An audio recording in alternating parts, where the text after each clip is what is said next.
What's up, everybody? So let's talk about Roda Osman or Roda Osman. Y'all know I'm bad with names, so whatever. We will just call her the Brick Lady because that's what everyone knows her as. I have made about 3 videos about this situation with Roda, and my latest video was a reaction video to the interview that Tanya TKO did with Olin. Well, he said his name was Olan, honey, which he could have been lying too, Shab. But that's my latest video. I will link that down in the description box. And after further review, both Rhoda and Olin are full of shit, right? And Olin, he did a lot of lying in that video that he did with Tanya. He was fidgety. He was all over the place. He was confused. And it literally felt like he just read the police report right before he got onto the camera and tried to remember exactly what the reports said. And he was all over the place, and I can't take all over the place people like himself, and I can't take people who just lie, right? And he is a liar too as well, because at one point I was saying, is this the actual person that was in the situation at hand? Because how can you not recall exactly what happened if it was just a couple of months ago? If you were not intoxicated, how you claim, how could you not recall said events? You were in the situation. You were living the situation. He sat up here and talked about, well, didn't you read the report? No, we didn't. Sir, tell us what you did and what happened, because you were actually there. And I'm also inclined to believe that him and Rhoda were working together, or honey, they know each other prior to said events. Like this whole situation, this whole story, people lying, trying to cover themselves, it is a very crazy situation. That's all I got to say. Let's go to this article from Click to Houston. And I actually got the last article from Click to Houston as well, so I will read this one from Click to Houston as well. So it says, in a bizarre and bewildering saga that has gripped the city of Houston, the limelight shines on Roda Osman, the woman who catapulted to a viral fame for her harrowing tale of a brick assault outside of a local club, a narrative that authorities now assert to be untrue. The latest twist in the unfolding drama reveals that Osman, who is age 33, has finally surrendered to the police. Charged with felony theft by deception, Rhoda had initially pledged to turn herself in on Thursday. However, the promised surrender did not materialize.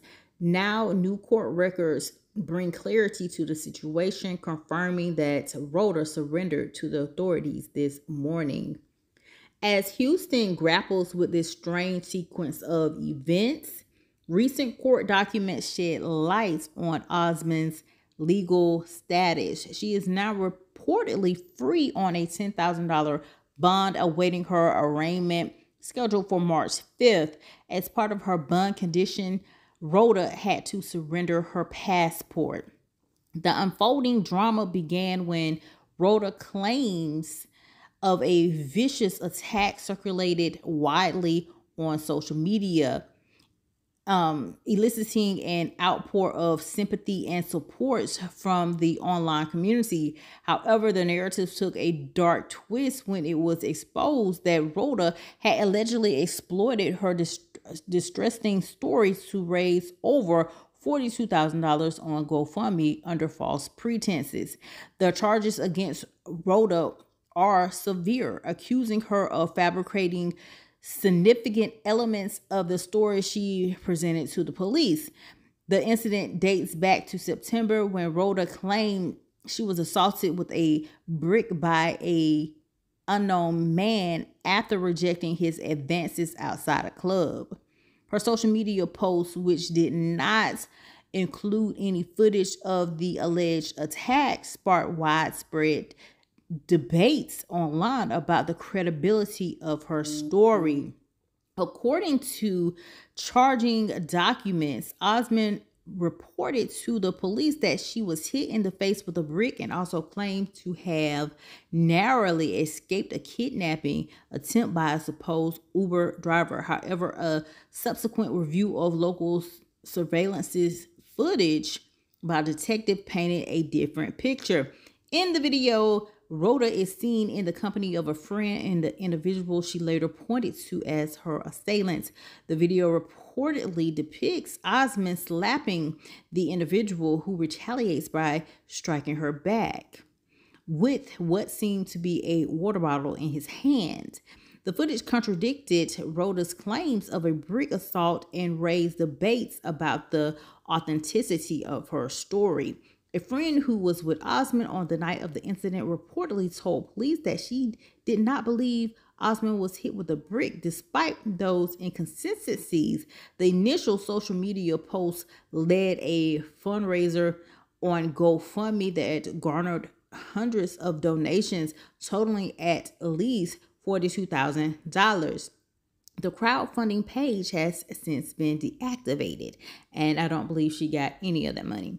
This isn't the first time Roda has allegedly employed such tactics. In 2020, she reportedly created another GoFundMe page claiming she was assaulted by a private security guard in Minneapolis, a claim disputed by a friend who previously stayed with Roda. But listen, this is a crazy old situation. Will be reporting once she goes back to court on March 5th. I will update you guys with that. If anything else comes out about this case, then I will update you or whatnot. But she is on a $10,000 bond, honey. So, we were going back and forth about this whole situation, and it's a very crazy situation. I'll say that, especially after that interview with Olin. Yes, something is going on with this situation. I'm not gonna lie. So, anyway, what do y'all think about this whole situation? Y'all know what y'all got to do. Comment down below. Let me know your thoughts. If you're new to my channel, make sure you subscribe to my channel. Share this video, like this video. And y'all know what y'all got to do. Stay tuned for the next video. Bye.